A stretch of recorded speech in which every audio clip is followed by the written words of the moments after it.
Hello everyone, my name's Sophie Scott. I'm the medical reporter for ABC and I'm going to be your host here this evening for our GP education webinar. And tonight we're going to be talking about the sensitive topics of fertility and preconception health with your male and female patients. We're going to have a fascinating discussion and we really want you to be involved. We want your questions. So as you just heard, there are ways that you can type in your own questions and we really want to hear what you have to say. Tonight's event is presented by Your Fertility and Andrology Australia, and both those fantastic organisations have so many resources on their website. So throughout the webinar tonight, we encourage you, we'll be mentioning those websites, and we really encourage you after this webinar to go to those sites and check out all the great resources that they have. So we're lucky tonight to be joined by a fantastic panel of experts. We have 3 experts who I'll introduce in a moment, and we have 2 consumers or people who can bring their real life experience to this discussion. We have Tessa Van Doan and Evan Russell, and I'm really delighted that they're here this evening to bring their real patient experience to this important discussion. I want to start off though by introducing our experts. So we have Professor Rob McLaughlin. He's the Director of Andrology Australia and an NHMRC Principal Research Fellow at the Hudson Institute of the Medical Research in Melbourne. And he specialises in the area of male reproductive medicine. And he'll be talking to us, giving us an update on male fertility, the factors affecting sperm quality and quality. And then we have Dr. Shannon Zawada. She's a fertility specialist at Genea in Sydney. And she also works as an obstetrician and gynaecologist at Canterbury Hospital. She has a Masters of Medicine in Reproductive Health and Human Genetics, and is also researching the accessibility of fertility treatments in IVF cycles. And her talk will be updating on factors affecting female fertility. Then we have Dr. Magdalena Simonis. She's a GP, a fellow of the RACGP, and an honorary research fellow at the Department of General Practice at the University of Melbourne. And her expertise is really looking at the implementation of evidence-based practices in health delivery. And she believes that fertility issues are really central to women's health and men's health and are a central aspect of GP's care to deliver to the patients over their life cycle. Now we have our wonderful patients and consumers with us tonight.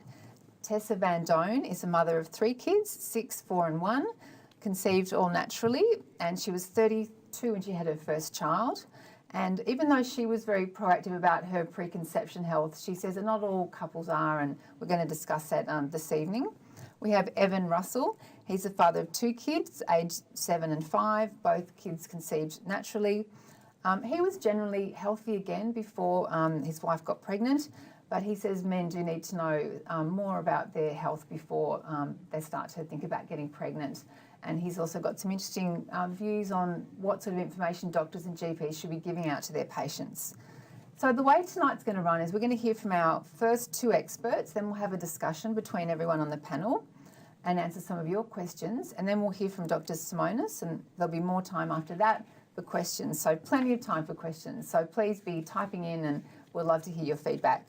So let's start. Our first presenter is Dr. Shannon Zawada. She's going to update us on the factors affecting female fertility. Let's take it over, Shannon. Thank you. It's lovely to be here this evening with you. And what I'm going to focus on is some of the modifiable factors of fertility and also preconception health. And hopefully you can incorporate some of these ideas into your practice. So preconception is really the beginning of the journey for fertility and a marathon that can be pregnancy. And like planning a journey beforehand, we're more likely to get to the destination quicker with less wrong turns and get the passengers there safely and at the right time. So with preconception care, we're more likely to help couples achieve a pregnancy quicker, so improve their fertility, deliver a healthy baby at term with less complications for the mother, and improve the health not only for the woman but for her partner, child and that of future generations. And the preconception period can be a really positive time of change for many couples. And by providing health information, we can help them with their journey. We know when couples have difficulties getting pregnant, so infertility, that a third of the time it's a female cause, a third of the time it's a male cause, and the other time it's a combination of unexplained infertility or both male and female factors. And certainly there are many factors that can affect fertility for the female, and sometimes she can even have more than one. And certainly age and obesity are common factors, tubal factors, and certainly being exposed to STIs can be a risk factor for that. uterine factors such as adhesions after a woman's had a D&C, or fibroids, and particularly most fibroids are okay. But the sort of take-home message from this is that the ones that impact the cavity are likely to have an impact on fertility and therefore probably should be referred to a gynaecologist for further investigation. Ovulation disorders, smoking and toxins, iatrogenic causes such as chemotherapy or an oophorectomy at a gynecological surgery can impact fertility. Genetic causes such as Fragile X premutation can limit a woman's reproductive lifetime, and endometriosis. And often I get asked by patients, well, what can I do to improve my chances of fertility? And the exciting thing is that there's many things that we can help our patients do to improve their chances of conception and to have a healthy pregnancy.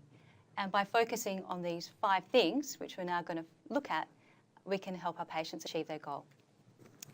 So we certainly know that female age has a significant impact on fertility, and this graph shows the impact on female age on the follicles and the quality. So the axis on the left shows a number of follicles, and we know that this declines from birth till a woman goes through menopause when she's got about 1,000 oocytes left in the ovary. The axis on the right, the y-axis, shows the increasing portion of poor quality oocytes. And we really know that it's more this rising poor quality oocytes that makes it more difficult for a woman to conceive as she gets older, but also raises the chance of her having a miscarriage. A lot of time when people do fertility assessment in an older woman, they may be looking at things like tests for ovarian reserve, and that could be doing an antral follicle count on an ultrasound or an anti-Müllerian hormone test, an AMH. And although this may give some information about the number of eggs, unfortunately it doesn't give us any information about the quality of the eggs, and really it's age which is the biggest factor for quality. We also know with increasing age there can be increased risks for women in pregnancy, such as increased risk of things like gestational diabetes, preeclampsia, increased risk of caesarean section, and the age of mothers now is increasing, and the average age is about 30.3. It's important when we also talk about fertility with our patients that we also ask about how many children they might want, and this might make them think about what time they want to try and conceive. So a woman before 30 has got about a 20% chance each month of getting pregnant, and fertility then declines more rapidly after 35 and even more so after 40. So by the time a woman's 40, she's only got about a 5% chance of achieving a pregnancy. So therefore it's important that we provide information to our patients about age, and males also, their age is important as well, it's not just females. So then they consider options such as oocyte cryopreservation, or maybe even thinking about trying to conceive only planned. Weight has a significant impact on fertility too. So we know that a low BMI in a woman can increase the risk of things like ovulation disorders, premature birth, gestational age, small babies. And a high BMI is now one of the most commonest important risk factors for female fertility. And this can happen even before conception. So we know that it can decrease the quality of the egg and the embryo. It can affect ovulation and time to conception. And there's also a significant increased risk of pregnancy complications, such as congenital abnormalities, stillbirth, gestational diabetes, preeclampsia, pregnancy complications, intervention in delivery, and increased risk of anaesthetic complications. And also too that babies that are born to mothers that are obese also have an increased risk of childhood disease and obesity later in life. And a BMI greater than 35 is actually a RANS called contraindication to people assessing assisted reproduction. But obviously there's lots of things that people can do to improve their weight, and diet and exercise are really the first 2 things that we would look at. And other things such as medications or bariatric surgery may be considered by some patients, but they would generally delay the time that they can start to conceive. But the good news about weight is that it doesn't have to be significant.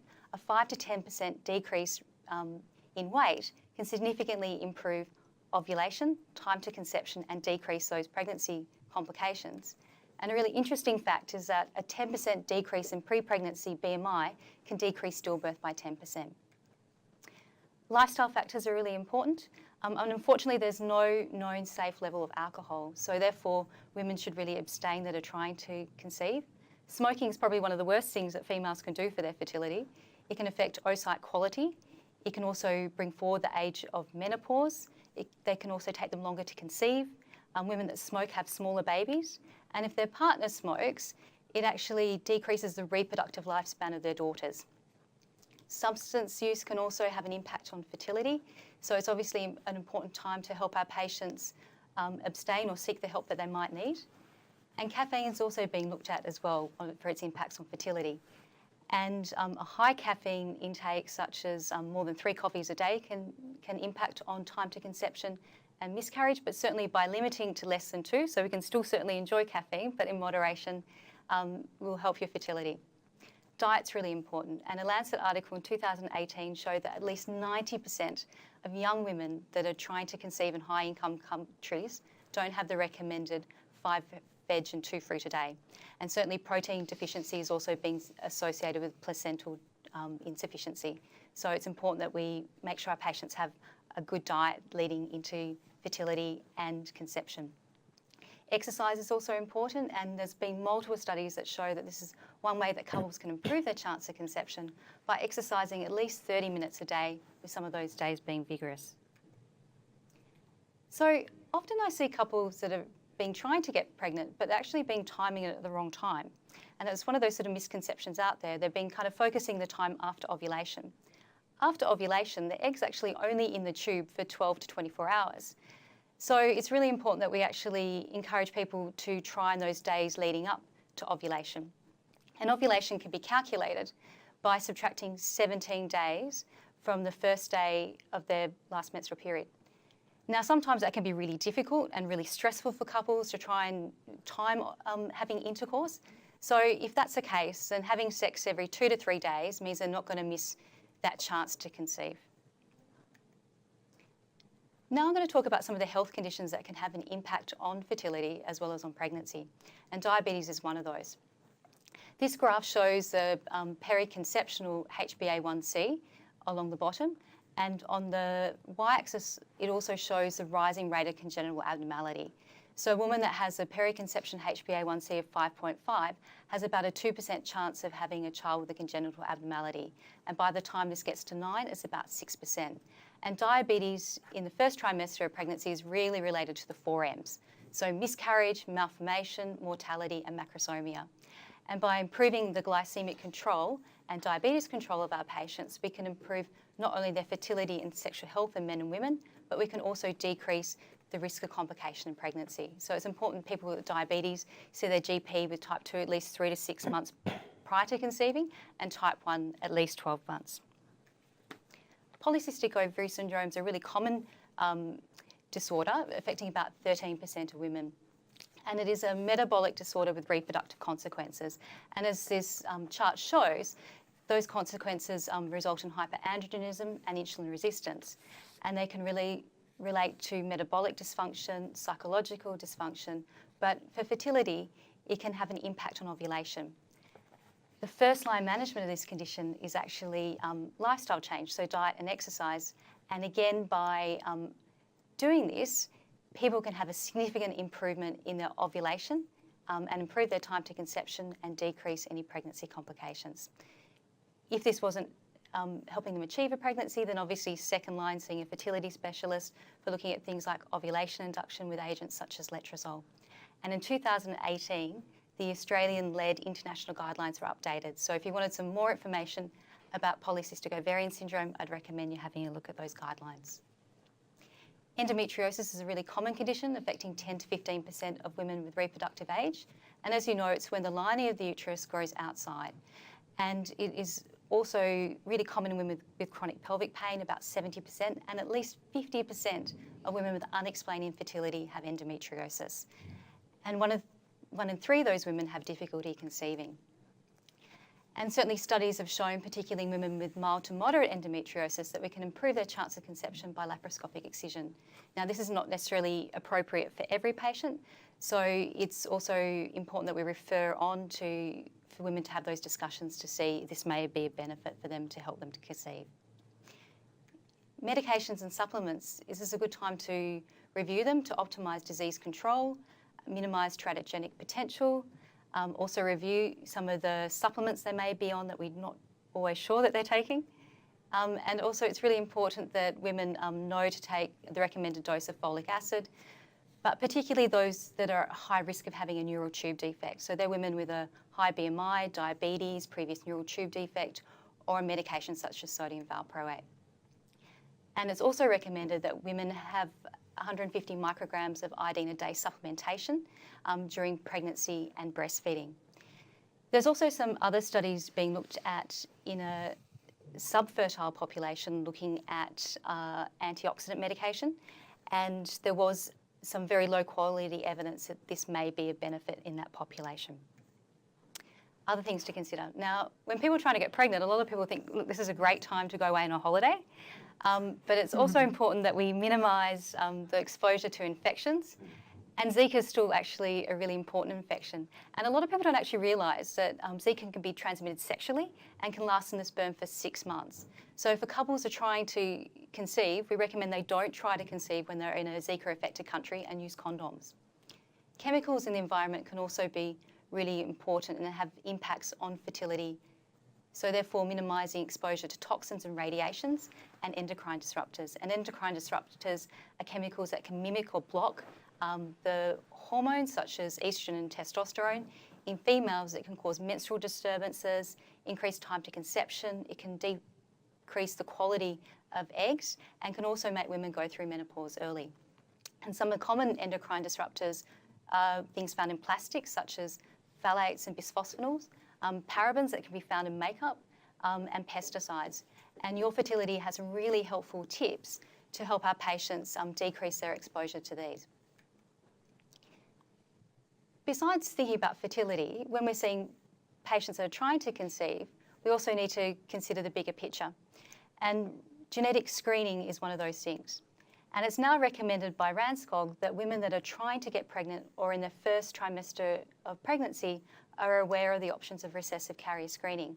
Traditionally, our approach has been to target more the high-risk populations, so things like Tay-Sachs and Ashkenazi Jewish population, or thalassemia in a Southeast Asian population, but now we're doing it in more of a low-risk population. And certainly the common monogenetic conditions such as cystic fibrosis, spinal muscular atrophy, and fragile X can be tested for. Unfortunately, it's not currently Medicare funded, so it's a user pay system. But with Mackenzie's mission, there's a lot of research now going on about looking at these common conditions, plus about 500 other recessive carrier conditions, and in the future these will be Medicare funded. If a couple tests positive for being at high risk of having a child affected by a recessive disorder, then they have the option of, if they're pregnant, prenatal testing with CVS and amniocentesis, or they could undergo pre-implantation genetic diagnosis in an IVF program. Now, there's lots of really interesting research now coming out about the importance of the preconception environment. And we know that it can affect both child health and maternal health.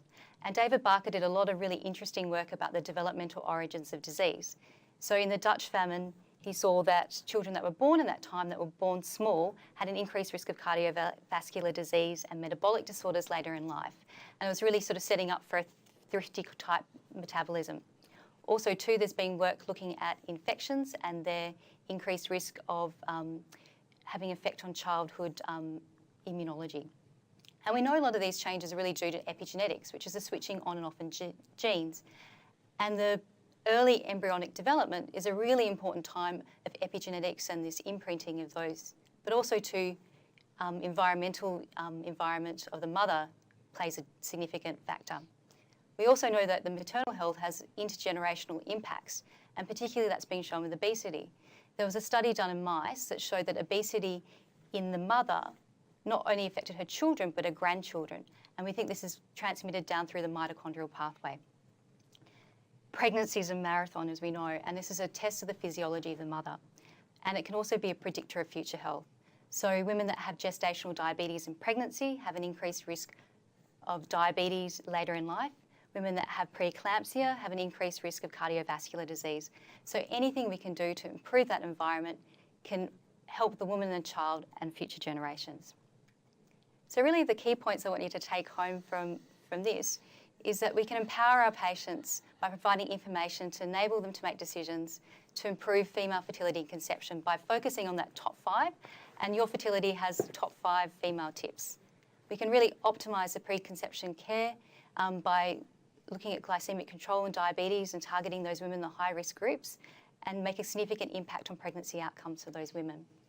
We need to consider family aspirations when we're talking to women about fertility, not just that child, but their family intention. And preconception care is really important for improving reproductive outcomes and future health outcomes for the individual couple and health and future generations. And also we have ability to decrease the burden of future disease.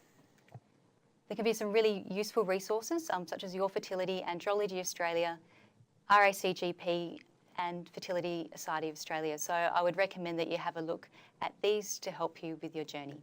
Thank you. Thanks so much, Shannon. That was absolutely fantastic. There was so much great information there, and we'll be able to pick up on quite a lot of it during the discussion. It really shows that if doctors can empower their patients, it can make a huge difference. Some of the statistics that you just read out there were really quite mind-blowing. Just with small changes can actually make a huge difference to fertility and to outcomes. So there's some good concepts there that we'll be discussing in the discussion.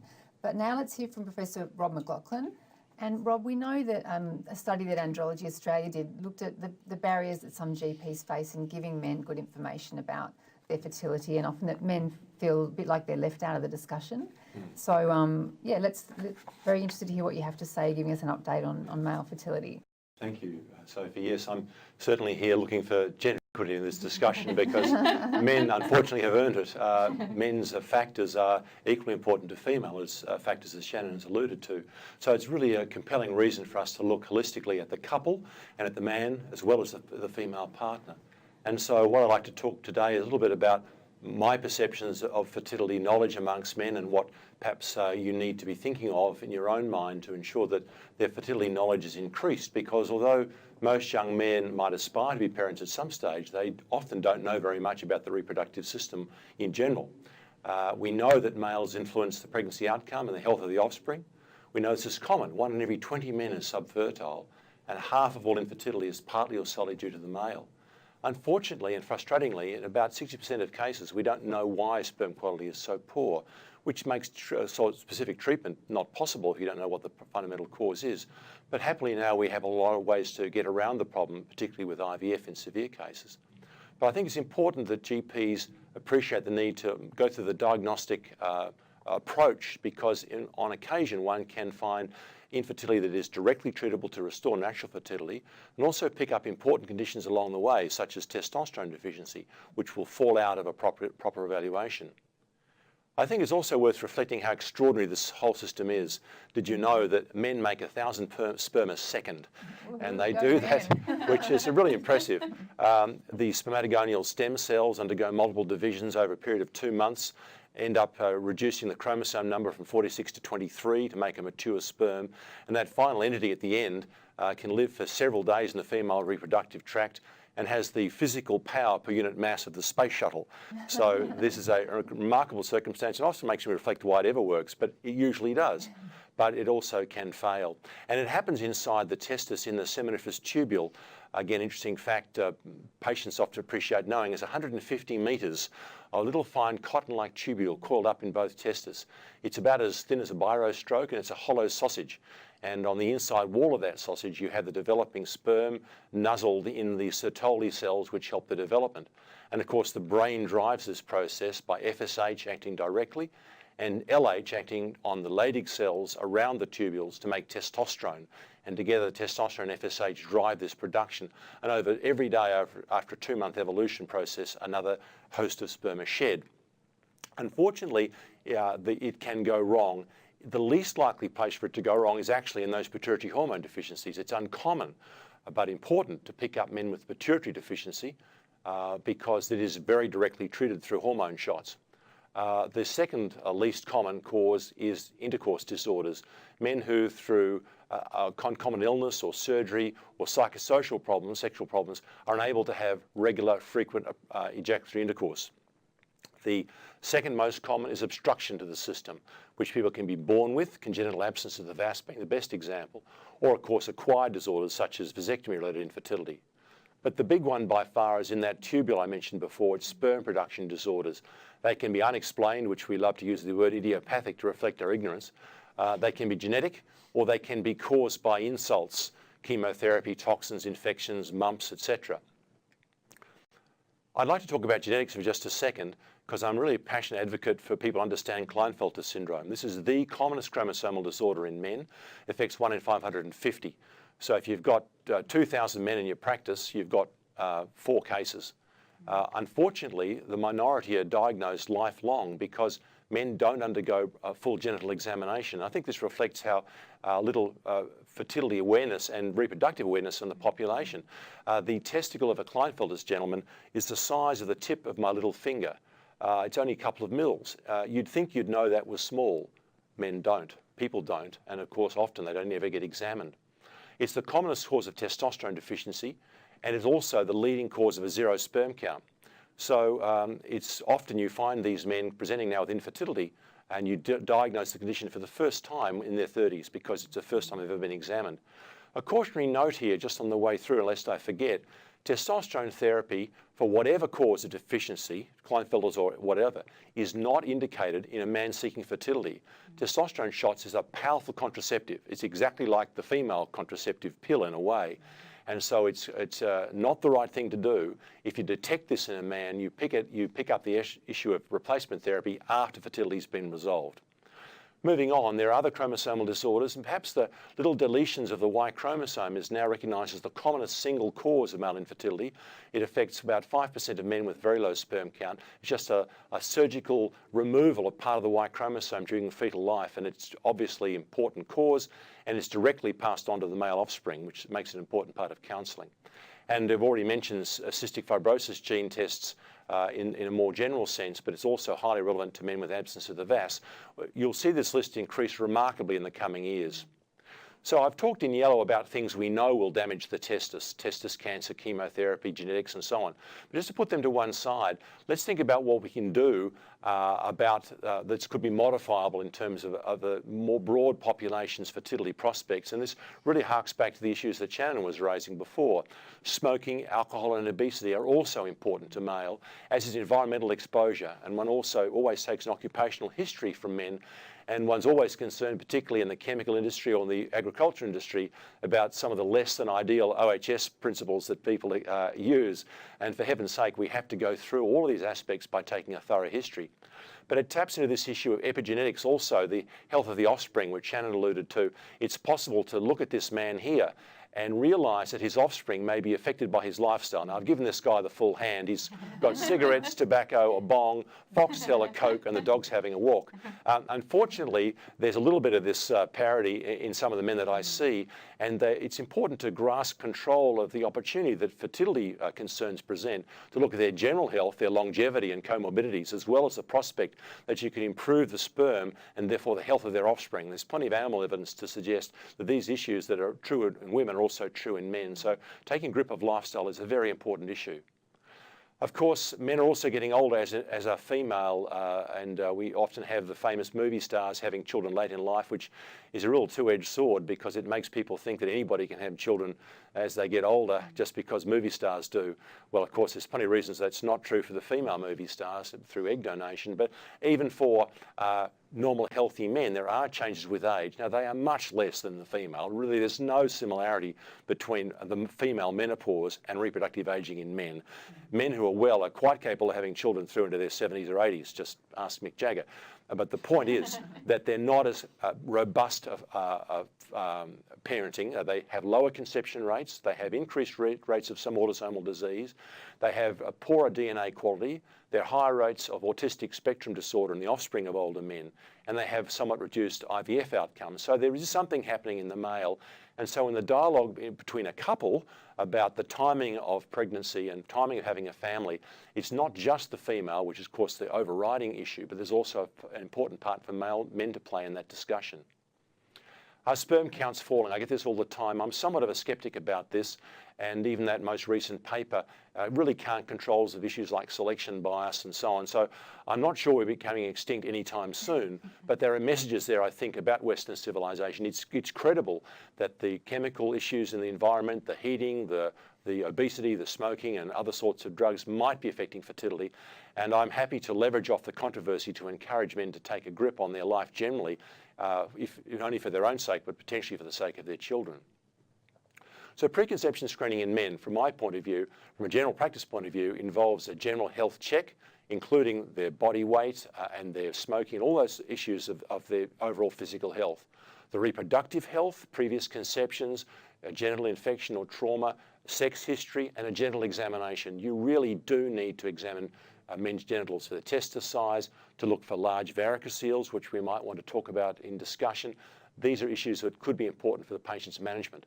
Smoking and alcohol, occupational risk, family history of genetic disorders, CF testing most certainly, and ultimately I think semen analysis and sex hormones are something that's entirely reasonable for a GP to consider at presentation.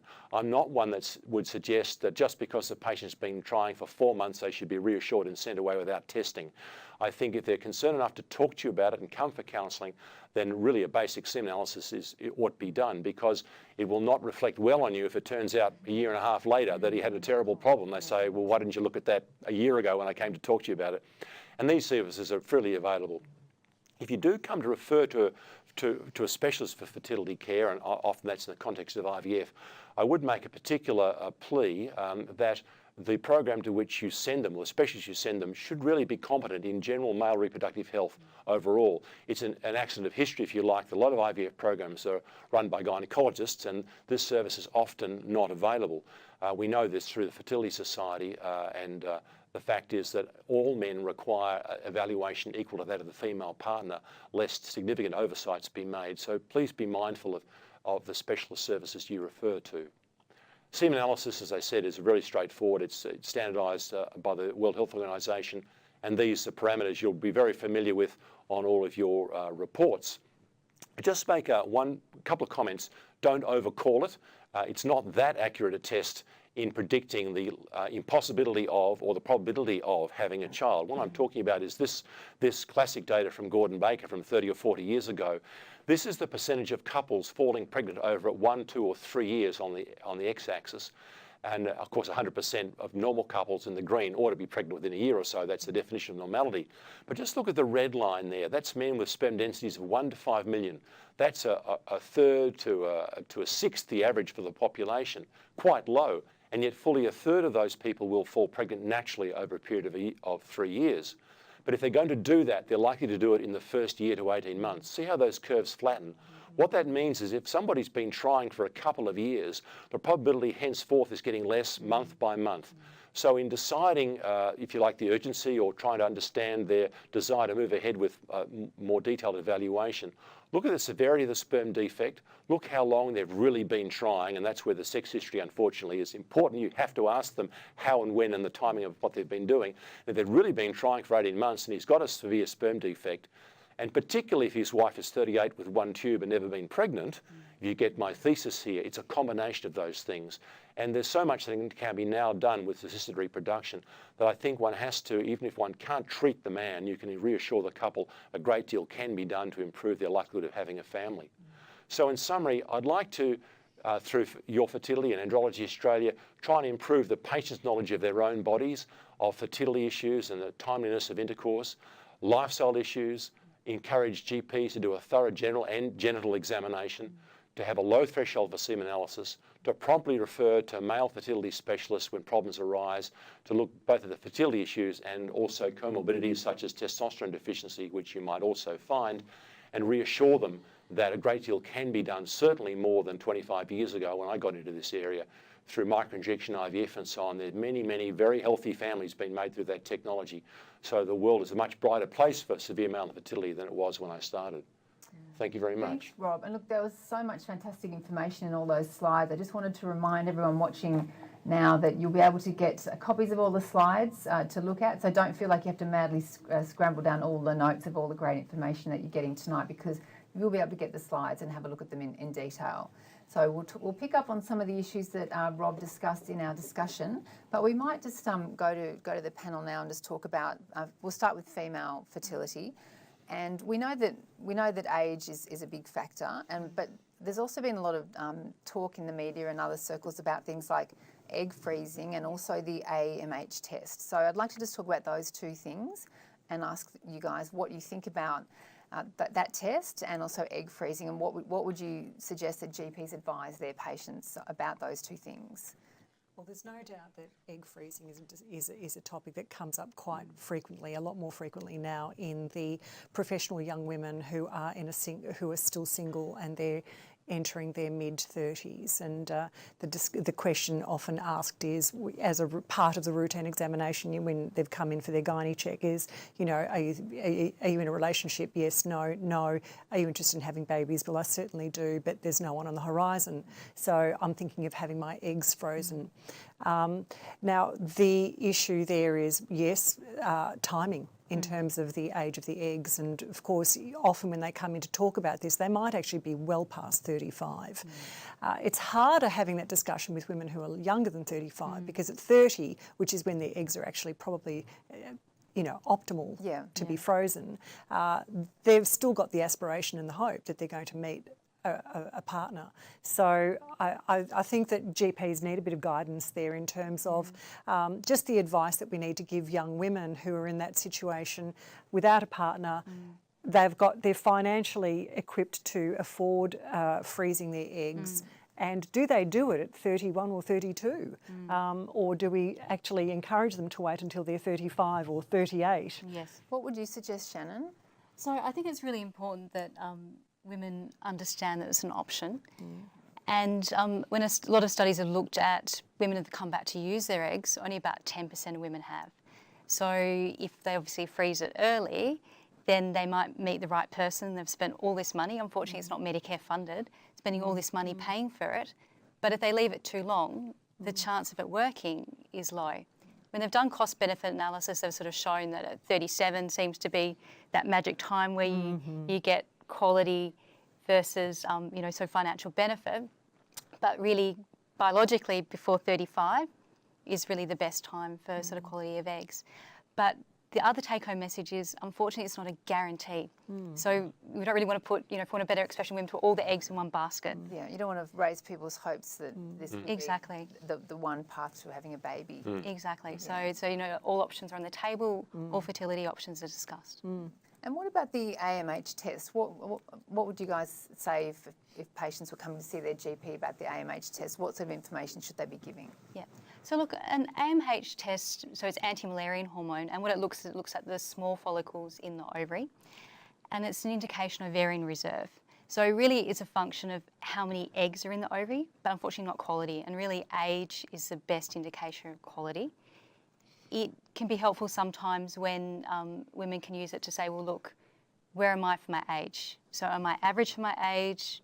But where it can be challenging is if it's too low or too high. So it's talking about quantity but not quality. Yes, so how absolutely. useful is it to have information about quantity of your eggs? The quantity can be helpful, but also too, it's got to be careful that it's not overinterpreted. So for example, like an older woman that's got a high AMH, she shouldn't take that as a guarantee that she's got a chance of getting pregnant. But also too, a woman that has that's younger, like say in her 20s, that's got a lower AMH, she's still got a good chance of actually conceiving. But where it can be helpful, sometimes if someone's got a history of early menopause in their family, it might make us look for things like Fragile X pre-mutation, and it might also encourage women to think about trying earlier if that number's lower. So it sounds like it's very individualised for the patient, the advice that doctors should be giving about that particular test, looking at the age of the patient, other factors like you just mentioned, like early menopause, that rather than a blanket, this is what you should be telling your patients. Yes. Well, I could say that in general practice there are a lot of misconceptions that women have regarding the AMH. So they'll often come into the GP and they'll say, oh, I want to have that fertility test, that blood test. Whereas in fact there are better tests to assess their ovulation time, for instance, if that's really what they're interested in. So like their day 2 FSH, LH and estrogen, and their day 21 serum progesterone as a guide. But the AMH is really what they're asking about. So when you actually talk to them about their day 21 serum progesterone, it's sort of like something quite unheard of for them. So in general practice, you really have to correct that misinformation because there's been a lot of publicity around it, because they have equated AMH with feasibility of pregnancy. Yes. For a fertility specialist, it can be helpful in certain aspects. So what we can see is how someone's likely to respond to an IVF cycle. So that can give us some valuable information. So we can say to someone, look, AMH is 1. If we do this, you might get 1 egg. So it can help sort of with that sort of prognostic information. But that would be much further down the line by the time they get Absolutely. to So it's someone once like they're you. past the sort of general Yeah. practice point. I might just bring in Tessa and Evan now just to hear a little bit about both your stories. I might just start with Tessa. When you went to see your GP with your husband, how well informed were you about things like preconception health and fertility? So thanks, Sophie. Disclosure to everybody watching that I'm a lawyer, and so I'm very naturally interested in making informed and well-researched decisions. Dr. Google is one of my friends. Perfect patient. It's a burden. But what it meant was that I did come to my GP expecting to have a discussion about my sort of preconception health and fertility, having already done my own research. And did you feel like you said to me that you felt like you were pretty well informed about what you should be doing, but that not everyone in your peer group necessarily has the same level of knowledge? Yeah, that's right. So I guess what I found most interesting when you ultimately have these sorts of discussions with my peer group, generally a whole group of women, was that we had very divergent views and levels of understanding about fertility, but also the nexus between preconception health and the ultimate health of children. So that was something that we all, had very different ideas about. And you were saying to me earlier that also that's important for GPs to bear in mind that not all people have the knowledge, not everyone understands and has the same level of knowledge that you may have had, not to make assumptions, I guess you were saying. Yeah, I think that's a really important take home for GPs, is that somebody might present to you as a well-educated person, but you certainly can't make, I don't think, it's dangerous to make assumptions about the level of their engagement with it, and, the fact that they may not have actually turned their mind so specifically to their general health, and often the experience in my group of friends, and it won't surprise you that in a group of 10 women, for example, 3 of us, not me, but 3 of us have used assisted reproductive treatment and gone through IVF. And so, I think a lot of us have sort of got to that point where we've deferred thinking about our health, our preconception health, until it's become an issue, rather than being proactive about it.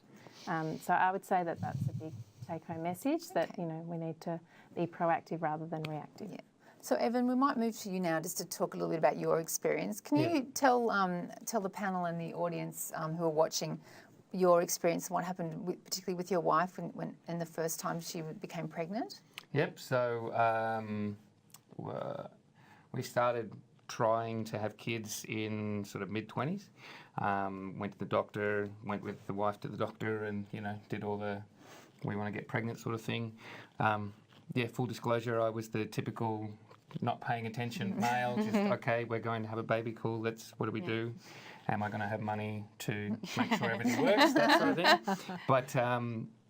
But yeah, our first real instance of being pregnant was an ectopic pregnancy, and it was quite scary because it was very sudden and we didn't sort of realise, and then unfortunately it wasn't managed very well. Ended up in 2 different hospitals with it, so it wasn't fun. And then you can imagine that there was a lot of questions after that. Sort of thing. So we might just unpack that a little bit. And when we were speaking, you were saying that there was some information that you would have really liked to get from absolutely. the GP. So take us through, and just maybe so the audience can hear, what would you have liked to have known? Look, it's been touched on already. You just said then, Tessa, talking about your preconception health, and it does get pushed aside, because you've got to, do the groceries or work or whatever. It's one of those things you don't really think about until you're like, oh yeah, we want to have kids, so we need to go talk to the doctor, sort of thing. And yeah, it's. Me personally, I would have liked some sort of information when I went to the GP, because the appointments were very much centred around My wife, I was the hanger-on, just sort of sitting there in the other chair, minding my own business while the questions were being asked and sort of thing. And if I had something that even just I could read, and So you were saying even like a brochure or something that you could brochure or a flick pamphlet through. or something, like I know with my experience with chronic pain that I've been dealing with for 5 years, if I go into a pain specialist, there are pamphlets everywhere about what to do, who to see, even things like Beyond Blue and stuff like that. Yeah, and sometimes having that range of different ways to get information can be very useful. Some people absolutely. might like to hear it. Other people might just want to take a brochure and go and read it in their own time. So having the variety of sources is probably useful. Yeah, true. And you were saying when the ectopic pregnancy happened, that even after that you would have liked to have had more information about, was there anything you could do to stop it happening again? Yeah, absolutely. So take us through that. Look, the whole ectopic pregnancy was, like I said, it was very sudden. It was very scary. My wife went into the hospital with stomach pain and stuff like that, and some bleeding. Wasn't sure what was going on. Doctors checked her out, did an ultrasound, and then went, "Oh, you've got an ectopic pregnancy." And then within 90 minutes, she's getting an injection to try and, get rid of it, to be blunt. And then it was like, "Cool, thanks very much, see you later." And there was no real, well, what do we do now? Sort of thing. It was very much like it'll pass when it's ready to pass. For us, it was more complicated than that. It didn't pass. It ended up rupturing, and that was very scary, very scary and messy. But even then, and maybe I just wasn't asking questions. I don't know. I was more just making sure she was okay. But something that went, look at this, go to here, talk to this person. Because you were saying to me it would have been very useful if if the doctor had been able to say, well, this has happened, and look, this is what you could do to prevent it happening again, or look, there's nothing you could have done, there's nothing you can really do. So yeah, absolutely. Just something that, not so much reassurance. I'm the kind of guy who will go and read if I feel like I need to know something about something. So The treatment, though, was received in a tertiary institution, in a hospital. yes. So you were treated in the tertiary institution. Correct. And you were then sent home with a lack of information. Yes. And did you see, or did the GP know about this also? Because often what happens until is... after the fact, because it takes a long time for them to that's get everything. exactly right. Yeah. So very often the GP won't know that That's an right. ectopic pregnancy has occurred. Yeah. And until after the event. That's right. Yeah. And did you go back to the GP after all this happened, before you started to think about conceiving again as a couple? Yes, absolutely. But again, it was pretty much all the same discussions, just with the added thing of, okay, you've got one less tube now, so we need to, make sure So- you're staying healthy. So from your point of view, there was a real desire then to have that information about what could we have done? Could we have done anything differently? Can we do something? Because we were talking before we got going about the issue of patients liking to feel like they have some sort of input and control into what they're doing. And that's a good point to maybe just to talk about supplements and vitamins and things like that. And I might ask you, Rob, do you, and the rest of the panel, what are the benefits, if anything, of supplements like the male fertility supplements that people take, and then also other? Yes, there's a whole range of supplements available with zinc and selenium and folic acid and antioxidants and so on. The evidence to actually do anything is very limited. It's very low quality, and they've really never been subjected to proper randomised trial. That said, they are almost certainly harmless. They are very cheap, maybe $1 a day or some such, and they're part of people's desire to try and have some input, some control over what must seem otherwise very uncontrollable. If you've been told that your sperm production is poor and your sperm are poor or whatever, and there's nothing you can do about it other than have IVF, you go home and you think, there must be something I can do. So I think part of it's a natural human desire to regain some control. And I have no problem with people taking antioxidants. I just don't know for a fact they do a great deal for the majority of male infertility. And the same's true in the female. It's the same with female as well. So what would you say? Could I just add something to that? Sure. Antioxidants cover a really broad spectrum of products, and one of them actually is the retinols, the retinoic acid and vitamin A. Now that's considered a very potent antioxidant. So, but that can be teratogenic in high doses. So, I actually advise my patients not to take antioxidants in pregnancy for that very reason, because they can't differentiate very often between one type and another. And selenium we have no idea what that really does. And zinc in itself, I mean, it's a trace metal. How much is safe and how much is unsafe? I mean, we're talking about mercury poisoning, and that's unsafe. So do we know what levels of zinc can be unsafe in a pregnancy? So I tend to recommend that they stick with what's evidence-based, which is the folic acid, the iodine, the vitamin D, and the iron supplementation. And where they're vegetarian, also monitor their B12, because a number of people who are vegetarian are actually deficient in B12 also, and maybe even other B vitamins. So I mean, I agree. You're talking about pregnancy. I was talking about the male. I certainly think the in a pregnancy situation, that's a whole different kettle of fish.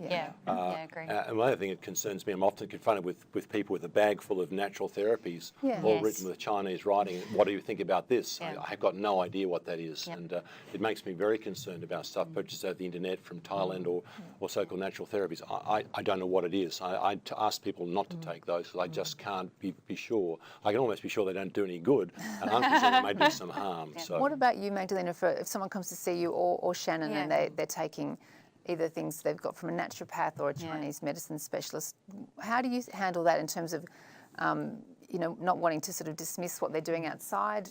In general practice, this is actually a very common scenario. So because as part of the routine preconception discussion or wellness discussion, what are you taking, which includes prescribed medication, over-the-counter medication, then you have to actually ask the extra question. So it won't be volunteered necessarily. Yes. So you have to ask specifically, are you seeing anybody else, including a naturopath or a homeopath, and are you taking any other supplements? Where they say yes, which might be up to a third. It's actually not a small number. And I've had to ask another 3 questions to get to that point. When I get that answer, I ask really politely, of course. I sort of try not to make a face because, one, I'm relieved, but 2, I also feel, well, you should have really told me to begin with. But most people, once they do open up about what they're taking, how do you handle that? They often don't know the detail of what they're taking. So what they actually have is something that's rather nondescript. They've been given something that they're told is going to improve their chances of falling pregnant, or it's going to enhance their current pregnancy. And you think, well, actually, what's in it? And they say, oh, well, my naturopath prescribed it, and so they don't really know, I trust my naturopath. So they don't really know. So I then ask them if they can to give me a screenshot of what's on the label or where it's manufactured. It's a really difficult discussion to have with patients to actually get them to wind that back because they've often invested a lot of money in this. But it sounds like what is most useful is actually just having that conversation and helping the patients to feel like they can be open with you and say, look, rather than doing it in secret, they can say, look, this is what I'm taking, and this, and then you can make a sort of value judgment of whether that's something they should continue doing or better to stop taking it. And that's really helpful when you've got the information so you can provide the evidence to them to help them form a decision. And just while we're still talking about patients sort of being able to sort of have some control over this process, I'll ask the panel what your view is on like the home ovulation kits. What's your view on whether they're useful or not? We all have been exposed to this. We have. Yes, obviously, I am in general practice. We do. They're not bad. And they're not necessary, but they can give a patient a sense of control. And especially in the situation, they're actually rather accurate if they're used correctly. So you've got the urine-based one or the saliva-based one. I think that somehow it's probably a little easier perhaps than monitoring your own cervical mucus. Because, I mean, we talk about mucus testing and mucus screening, but a lot of women don't feel comfortable with their own genitals anyhow. And certainly exploring their cervical mucus on a daily basis is not something they enjoy doing. So a very small proportion of women will do that. So I think that the home-based kits are rather expensive. They can guide a couple where they actually can't, well, they're both professional people and they have, travel for work. The male partner might travel and they really need to time sex. So this gives them a little bit more confidence rather than saying, oh, look, just make love 3-4 times a week or every second day during this period. Okay, that's interesting. So while we're talking about that, for women who are having irregular periods and unsure about when they're fertile, what's the best information that GPs could be giving those patients? Well, I really think that having sex every 2 to 3 days is really helpful because they're not going to miss it. And the way I normally explain it to patients is your best chance of getting pregnant is actually for the sperm to be waiting for the egg to be released. And sperm lasts for about 4 to 5 days. So for a couple where women, so we're a couple, Great, aren't they? yeah, they're great, unlike the egg. Where it's only there for 12 to 24 hours. But I think that really takes the anxiety off trying to time it. And look, you know, sometimes I do see patients that obviously want to pinpoint it more accurately.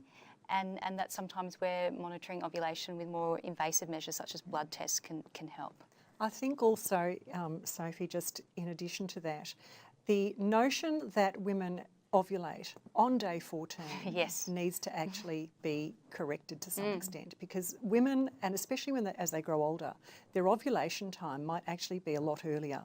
Yes. That's been my experience actually, especially when I actually conduct a gynecological examination and I say, oh, you're ovulating. They say, well, I can't be, it's day 10. And you say, well, you are ovulating. And a number of women I've actually had that conversation with, I've said, well, guess what? This is happening, yeah. This is happening, and it's resulted in a pregnancy. So this is where ovulation kits might be particularly helpful. And even with a woman who has a regular cycle, their ovulation time might not be smack bang day 14. Okay, so it sounds like that could be a useful thing for patients to do, and then they could also feel like they're having some input and control over what's going on. Yeah. Absolutely. Now, one of the things that both Shannon and Rob raised in their talk was the issue of encouraging patients to have a healthy lifestyle. How important is that, and also what would be the key messages that you'd want patients to get in terms of, you know, which is the most important things to do? Is it quitting alcohol, quitting smoking, or, you know, losing weight? You're trying to prioritise. Yeah, I mean, people are so well, time. I think the winner from my point of view is smoking. Yeah, me too. It's just extraordinarily bad idea, both, you know, physiologically for the sperm and generally for the health of the patient. And it takes, you can imagine, a couple of months for it to wear off. So we'd be asking men to, you know, stop smoking the moment they intend to begin. And of course, if the partner smokes or they both smoke, they've got to do it together. It's pretty tough to have one person out in the backyard, the other one inside. So sometimes it's a couple's challenge. So smoking is my number one. Yeah. And apparently it's causes 13% of infertility is relating to smoking alone. Right. So even just getting that sorted first, and then moving on to other interventions such as losing weight and things like that. Yeah, losing weight, Weight would controlling probably your be the next one. diabetes, and you know, some people, you know, using a lot of recreational, other sorts of drugs. Again, there hasn't been enough studies to indicate the safety or otherwise of things like heavy pot smoking, but it seems like an extraordinarily bad idea as well. You're thinking about that beautiful process of sperm production, that cell division and its maturation. Imagine just sort of putting little spanners in the gears as it goes along. So it's a great opportunity, I think, to get the people to have a look at their own health behaviours and also potentially protect their offspring. So we might just briefly, we're going to go to Magdalena soon to do her presentation, but I thought we might just quickly, just for the doctors watching, say for a couple who are in their early 30s who've been trying to get pregnant, what would the process be in terms of the investigating infertility? So just briefly, what would be the timeframes, the tests, the referrals that you'd be looking to go through for a couple, say, in their 30s? We would like to address that. Investigations for a couple who've actually been trying in their 30s for, let's say, maybe 6 months or more, perhaps. Yeah. Well, certainly you'd need to know enough about their background in terms of whether or not they've ever had a successful pregnancy or not. Their medical history, each of them, whether or not he's had injuries or mumps, or whether or not he's fathered a child, or whether or not she's had endometriosis, PID, pelvic pain, and terminations, and whether or not she's actually on any form of contraception, and how her periods were before all of that. So you get to the background. In terms of evaluating them, so I need to know enough. We need to know enough about her cycle and her regularity, and outside of her gynecological and obstetric history. And then with that, it would include a series of blood tests. Yep. And the blood tests include the baseline things that we do for pre-pregnancy screening. If the woman is having regular periods and has not conceived yet, then you'd still consider doing a pelvic ultrasound, of course, to assess that, you know, there aren't any physical The physiological obstructions. things going yes, on. that's that you right. might not uterine know about. kind So of factors yeah, and so you things, know, she doesn't have my fibroids that are sort of affecting the cavity, the uterine cavity. Things like the baseline blood tests, things like a thyroid function test, assessing for, of course, a background history to assess whether or not there's polycystic ovarian syndrome, all the baseline routine tests, your rubella screening and varicella screening, etc., etc. And with the male, yes, at the same time you'd be asking about his health and his habits, his behaviour, assess BMI and diabetes risk, disease factors, and also a semen analysis for sure, and a physical examination for both of them. I mean, you know, if a woman has to have her gynecological check with her ultrasound, he also needs to have a genital examination, and that can sometimes be a little confronting for the male, especially when you're not the primary doctor. Right. And he's come in yeah. as part of the couple, and you have this discussion. So you really do need to spend time with him to have that chat and just get to know him a bit more. Yeah, so establish that relationship first before you say we need to. That's right. Yes, that's right. You thought your wife was just here Exactly. for an examination, but actually we're going to look at both. So of you. that's where in primary care we'd start. Yeah, and that's a really good place to start. Okay, look, that sounds good. So Magdalena, we might move on to your presentation. You're going to give us, the audience, we're going to hear some of the effective ways that you can engage both male and female patients in a GP setting. So take it away. Thank you. So thank you for the opportunity to speak on this topic in general practice. So we've covered a lot of the really important pre-fertility factors affecting males and females, but from a general practice perspective, how we can actually optimise the discussion and bringing this into the discussion with our patients, male and female, is about improving our own knowledge about preconception, fertility and preconception discussion. Now, it's a relatively new science, and when we all started out, we probably didn't learn much about it. It was just couples who came in having not successfully conceived that we dealt with, whereas now we're actually having patients, informed patients like yourself, Tessa, who actually come in and we deal with the preconception discussion. So amongst GPs, there are many other aspects to the consultation, so finding an entry point to discuss preconception health can be rather difficult, and finding the time. So, research has shown that it's really, in our perception, it's a female-based issue, but in fact it's not. It's a health issue, and it's a couples issue. So we need to have a good open line with our patients regarding how we can enter this discussion with our patients. There was some recent research conducted with Corinne Hammerman, actually. Hammerberg, that's right, Hammerberg, through Your Fertility and Health Ed and Andrology Australia, that looked at GP attitudes, knowledge and behaviours on preconception discussions and talking to about male fertility. And a lot of the GPs felt that it was primarily a female issue, which was quite interesting, and that 90% of GPs didn't feel comfortable talking about modifiable factors affecting male fertility because they didn't really understand that much about them. So, if people watching feel like they might be in that 90% not feeling comfortable, what would your advice be to them? Where should they go to sort of, is it that there are resources they can access to get that information and feel more comfortable? There's an excellent range of resources, and certainly Andrology Australia, I think their website is excellent, in fact, and very easy to access, and there are lots of professional tools there. And also for the GPs who are interested in more about fertility across the board, both male and female factors, Your Fertility website, if you click on the panel that says, for health professionals, there are a whole lot of videos and a whole lot of interviews, and also pamphlets that you can use for your own surgery that you can download, which are very helpful and will cover all of these topics. So generally, what the study found was that GPs are in an excellent position to provide preconception health to men and women, and that we can also inform our patients, both male and female, to improve their lifestyle, which will improve their fertility overall. The barriers, of course, are ignorance, and the GP constraints in the consultation. But the planting of the seed is really important. So with any consultation being with a female or a male, you need to plant the seed around their interest in having a child. And if they are, whether it's in the near future or in the distant future. If it's in the near future, or yes, then it's an opportunity to discuss lifestyle factors and address the preconception checklist for men and women that we've already seen.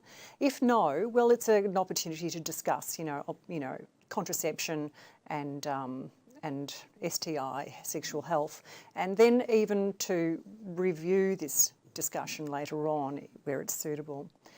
There are several scenarios that a GP will experience, and that's the female who comes in to discuss contraception. So these are opportunities that we grab. They might not come specifically for preconception discussions, but these are opportunities where we can tack on and plant the seed. And you ask about conception planning, the window of opportunity, of course, age-related, and revisit the discussion again at the next script. So you basically tie this in with your contraceptive discussion. So preconception and contraception should flow naturally together. And then you have the female who seeks advice regarding conception. So you have a woman who says, look, I'm interested in having a baby. And that's an opportunity for you to draw the male partner into the discussion so that you can actually, a lot of the information that a male will receive will come from their female partner. And that is often their first experience of this entire aspect of health. And so it's important to give a few key bits of information. And the key bits of information are to do with diet, alcohol, smoking, BMI. They're the key ones. And also the other one where it really is an open invitation to talk about preconception is vaccinations and immunisations. That's a really good opportunity. So when they're coming in for a vaccine, to actually tie that in somehow to how that might be also tied in with preconception health and how that can also be part of that checklist that you need to address or they need to look at. Then you might have another scenario where the couple presents together. They've already been trying to conceive and they've had difficulties. So that is a specific opportunity to introduce yourself to the male, whom you might not have met before.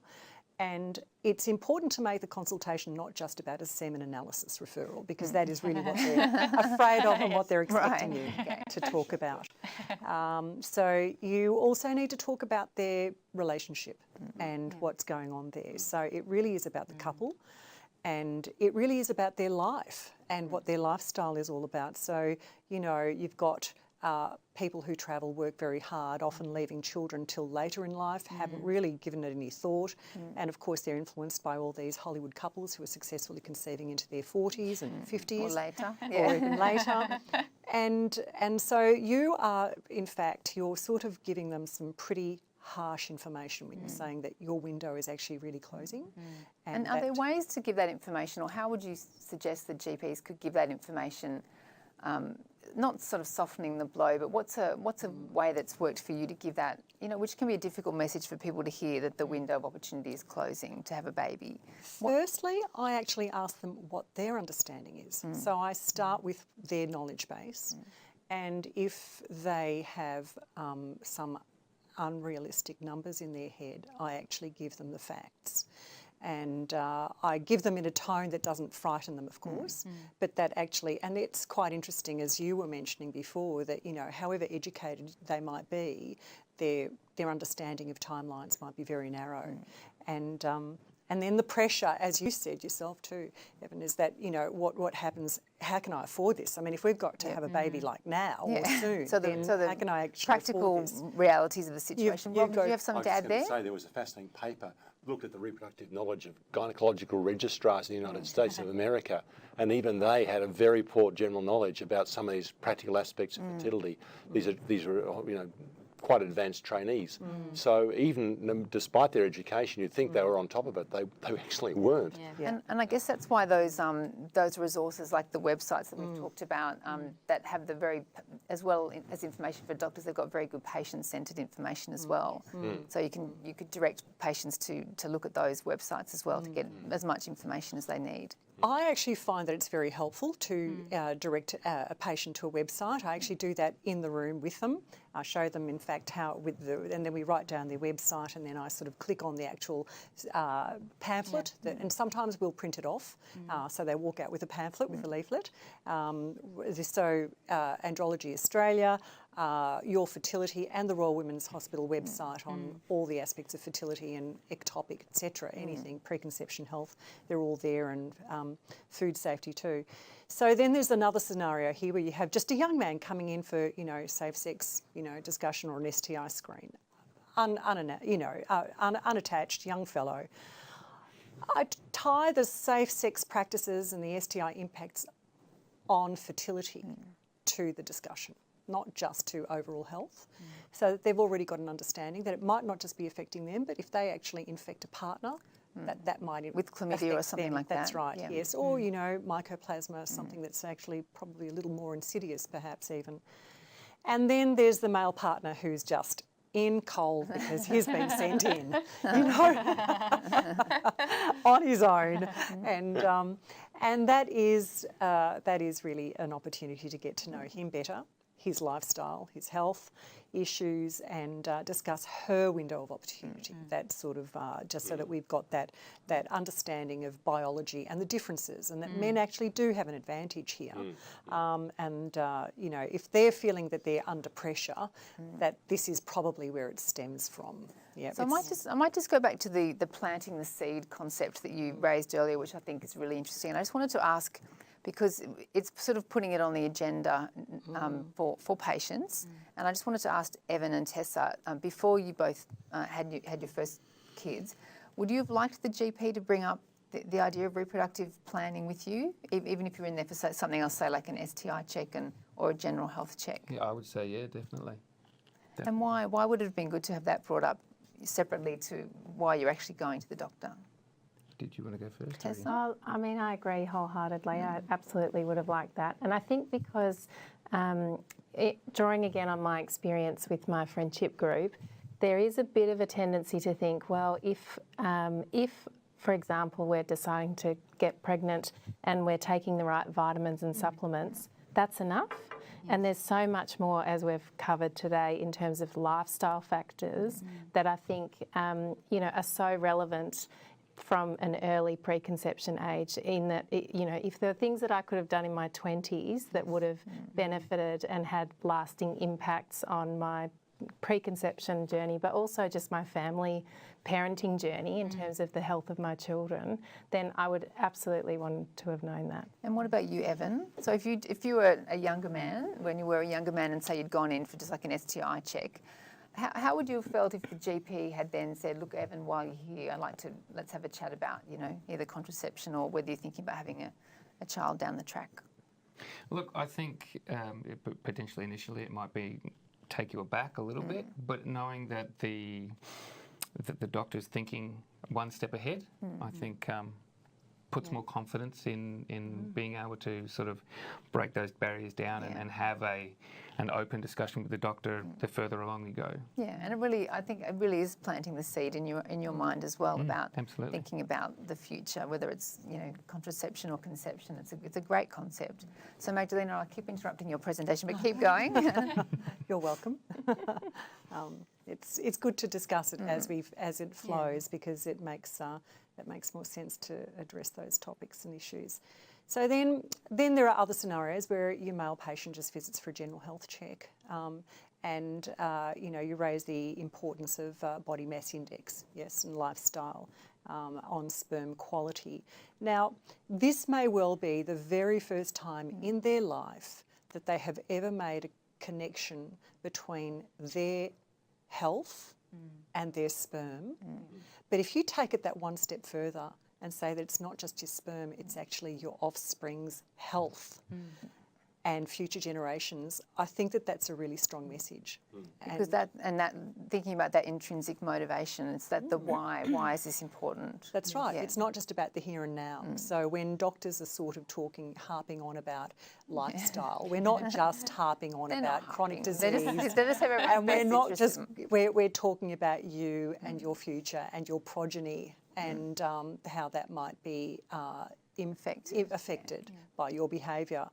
And I think that is a really new concept. And this concept of epigenetics, this concept of how we behave, functions, impacts the switching on and off of our own genetic material. It's a really modern notion, and I think that people do want to know that they have some control over their well-being and their health outcomes, and this is a really good opportunity to plant that seed, and that also ties in very nicely with the fertility discussion. Yeah.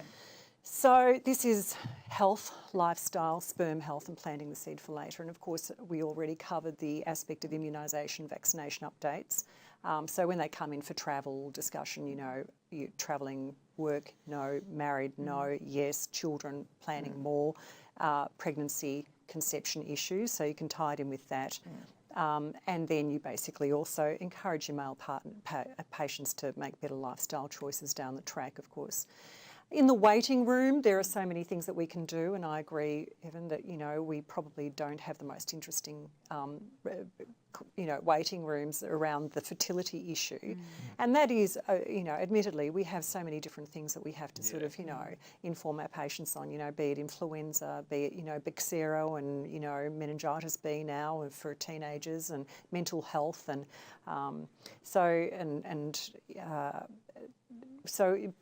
waiting rooms are a good area for having lots of information that's both male and female friendly. Then we can also link it in with our recall screens. So there are routine recalls. So of course, traditionally we had the 2-yearly pap smears for females, but now they're 5-yearly cervical screening tests. However, it gives us the opportunity to invite our female patients back for a true just women's health discussion every year, and that we can discuss the window of opportunity and also continue the fertility discussion lifestyle. Then there are the routine STI screens, which we'll see both males and females for. Then there are the recommended RACGP 40+ diabetes risk assessments, which are sort of 3-yearly. And certainly, you know, we sort of make the focus that leads from chronic disease discussions into preconception health. And tying our a patient's reproductive plan into their health plan. So not seeing it as two separate things. Not it's all separate thing, it's part of the intrinsic, whole person. So the reproductive health plan is actually really about looking at the person holistically, and whether they're in a relationship or not. Yeah. And when you're actually talking to a male or a female or the two of them, it's really about their relationship, their health and well-being, not just about their fertility. And it's important to, you know, be aware of the fact that fertility and virility as concepts coexist in a sort of a concept for patients, and you do need to use open-ended questions and ask the patients how they feel about the situation also, and never trivialise concerns. So our level of knowledge about conception and timing of sex and menstrual patterns, fertility is very different to that of our patients. So they might ask questions that they feel silly asking us about. We should never laugh. We should actually listen with interest and ask them also sometimes where they acquired their information from, so that we can actually refer them to better sources. And then there's also guilt around lack of libido. Both males and females experience this when they're trying to conceive. So I think that this is pressure, and this can actually ruin a relationship. It can actually make that whole experience of conceiving a very unpleasant one for both. So you need to give them the space to talk about that and feel comfortable in admitting that it puts them off. Yeah. And I think you really always need to stay relevant to them.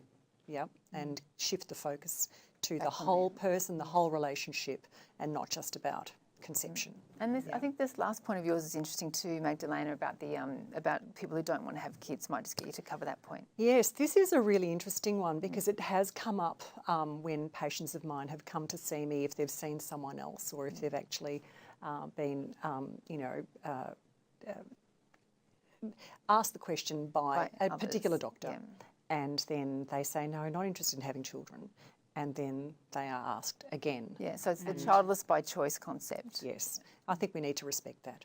Yeah. When a patient is actually, or a couple is really clear cut on that, then the only time I would actually raise that question again is if that relationship dissolved. Right. Yeah. Is that something? Would you recommend that the GPs note that down in their notes if they've told you, like, as a couple, we're choosing to be childless, we don't want to have kids? I think that it should go somewhere in the notes that the discussion has been had, but not necessarily. In most cases, most patients seek the same person out each time. Yeah. So it should be in the file, and you should be familiar with that.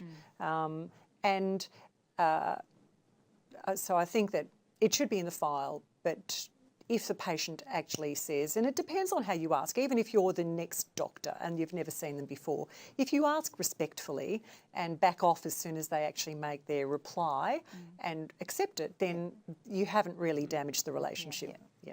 So we've got about 10 minutes, or we've got 9 minutes left of our webinar. There's a couple of quick questions that I wanted to get just from the audience in. This is an interesting one. You mentioned the genetic testing earlier, and one of our doctors has asked, in terms of preconception carrier testing, so the cystic fibrosis testing, do you start with testing one partner? Is it better to refer to a genetic service to discuss the results? And she says she feels a bit unsure about ordering those sort of genetic tests. So what would you advise for GPs? Shannon? Shannon, Yes, the sure. females usually test them. So usually we test female first, or whichever party's interested. Sometimes it could be the male partner that's more interested, and then testing the second partner. But for sometimes the couples I see, they're really desperate to get pregnant straight away, and so they can get that information sooner if you actually test them both at the same time. And it's really important that when you're ordering these tests that you're kind of comfortable to discuss it. And a lot of the tests actually come with counselling as well. So there's patient information, there's geneticists and stuff associated with the different testing sites that can help guide the patients through it. Because when we're talking about the 3 genetic conditions, it's actually easy, to provide some information. When we're talking about a panel of 500 different conditions, It's a lot more complicated. It's really more complicated and hard to really give that informed consent. So I think that it doesn't matter if you don't understand it. There are certainly services and genetic services that can help you. And patients also, there's lots of good information for patients on those sites as well. Okay. And I just wanted to get Evan and Tessa just to give us a bit of feedback as well about your experiences when you were dealing with GPs in your fertility journeys. What's the advice that you would give GPs? I mean, we've got a captive audience of GPs listening, and we want to hear from patients. So what advice would you have for them about how to deal best with their patients who might be coming for fertility issues? Tessa? I guess my advice would be to empower, at least make the patient feel like they're being empowered to make informed decisions about their fertility journey. And as Evans touched on as well, think about that in as diverse forms of communication as you can, really, because people do access and process and engage with information differently. So it might be visual, it might be actually just having a conversation about it and then giving somebody something to take away and read later. Yeah. Or they might be the type of person that actually just wants to have that information right there and then, because that's the only time that they're really dedicating to it. So they just want to be told all of the information then and there, and they can walk away. I think that's my take-home message. And what about you, Evan? So what would your message to GPs be? If you could give one message and GPs can think, okay, I'm going to try to incorporate that into my practice when it comes to dealing with fertility issues. Well, I would say that I was the classic coming in with the wife sort of thing. So with all the discussions that happen with the female partner, I'd then turn around and include the male partner in the discussion as well and ask them direct questions. So it actually, sorry, just to add, there that actually helps the woman in the situation as well. Like it's so beneficial for both of the parties that you're talking to, because it becomes a shared issue. Absolutely. There's so much pressure on women, I think, to be that voice or face of the relationship and the parenting journey and the fertility journey, that I think, empowering the male partner to be as much a part of that and have the shared responsibility of that journey is a massive weight lifted off our shoulders, I think. And we've talked about this a little tonight already, but I might just get the panel to reflect on where should GPs go to if they want to feel like that they want to learn more about these issues and they want more information, so they can feel more empowered to have those discussions and conversations that we've been talking about tonight. So, Magdalena? So, again, Andrology Australia and Your Fertility websites are excellent. The RACGP Red Book on Preventative Guidelines for Preconception is very good, and also the Royal Women's Hospital information site, so the fact sheets and professional information on the Royal Women's Hospital website. Then there are a number of excellent CPD accredited and RACGP accredited training modules through Jean Hales Foundation on conception, which are about 6 hours long, but they're really thorough and they take you from beginning to end on all aspects of preconception, conception, male and female fertility issues. And it sounds like the Your Fertility site also has some really good interactive tools as well, and that's often, I know, patients like to be able to be involved in the journey and be able to look at, something interactive and checklists and videos and fact sheets and the Your Fertility site certainly has a lot of that, as well as Andrology Australia have got a lot of really good resources as well. Is it because, men might want to go to a site like Andrology Australia, they might feel more comfortable looking there than, say, another site? Is that... Well, some men will seek out information specifically for the male, and we're certainly there for that market, although we don't write in just for men. We try, and particularly collaborating with Jean Hales, Your Fertility and Vata and so on, there's a very common feeling of purpose, and so we're very conscious to make sure the messages are clear and consistent. There'd be worse thing if you've got different answers from different organisations, so making sure that it's cohesive is very important, and I think that it is. And certainly we're investing a lot of time and effort into improving our materials, and they're going to continue to evolve, and the social media, electronic media are going to be a real focus because that's where most people get the information from. But it is a minefield, the net. Dr. Google is a real worry because he can take people down the most bizarre paths. So we have a major role in making sure people are filtered to the right sources, not the other ones, because a lot of commercial interests out there that like to sell you things and direct you to things for not the best purposes. So we've only got a few minutes left. I just want to go around the panel quickly just to your last little summing up, your key messages for GPs watching. What's the main take-home message from tonight's webinar you'd like to give? To recognise that the male is a very important contributor to fertility, an equally common cause of infertility, needs to be thoroughly assessed as his partner, and it's a couple's approach ultimately, because you can't get pregnant by yourself. It takes two, and so, unless you're some sort of nematode. But you need to understand that the couple are going to have their own ways of interacting. Some will want to take the forward step and some things not the others. So working with the couple and the man, I think, is very important to get the best outcome for people. Thanks, Rob. Shannon? And I think it's really important that patients understand that there's things they can do themselves to improve their fertility. I think that's really empowering. And also too, by sort of focusing on their health conditions now, that they can improve the health of their children. Magdalena? And for me, from a general practice perspective, that we can tie in the conception and preconception discussion with our regular health checks as part of the whole patient wellbeing spectrum of care, and that we should also look at the male aspects of fertility as well as the female aspects of fertility in that discussion. Let's go on to you, Evan. Yeah, I was Quick agree message. completely over here. Bring it in as a couple's sort of thing. A couple's thing. Okay, and Tessa? I guess don't make any assumptions about people's levels of understanding and engagement with the issue, and focus on lifestyle. I think that's critical, and early prevention is best. I would have loved to have somebody tell me about these sorts of things and have them front of mind in my early 20s. Right. Can I throw an interesting yes, fact Shannon? in there? Sure. So apparently 75% of women plan their retirement, but only 50% of them plan their pregnancy. Wow. So, yeah, and I mean, you could tell from some of the data that you've presented tonight just what an impact it can have when couples do sort of take control and really to try to modify some of those lifestyle factors and get into the best possible health for the best possible outcomes. It really does look like it makes a huge difference.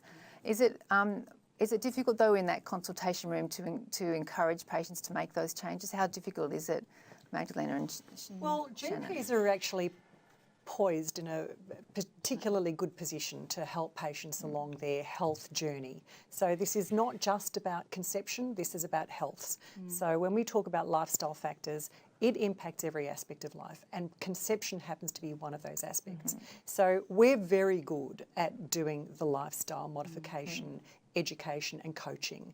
It's a question of just repeating the message. You tie it in for chronic diseases, you tie it in for your various stages of life, you tie it in then with conception and preconception health. So making it relevant, and again thinking about the why. So Yeah. look, we're nearly out of time, but I just wanted to sum up and say what we've really learnt tonight is that by taking some of the steps that the doctors and the experts and our patients have illustrated, that we can really empower patients to make those really informed decisions, so they can have an impact, they can have some control, and ultimately have a much better outcome. And the resources really are there. So if you go to those websites we've mentioned, the Your Fertility, Andrology Australia, also please, we want to remember that don't forget to fill in your RACGP evaluation and your requirements for CPD points. And this recording will be available later, so don't feel like you have to write everything down. It'll be on the Your Fertility website. So thank you very much for watching, and good night.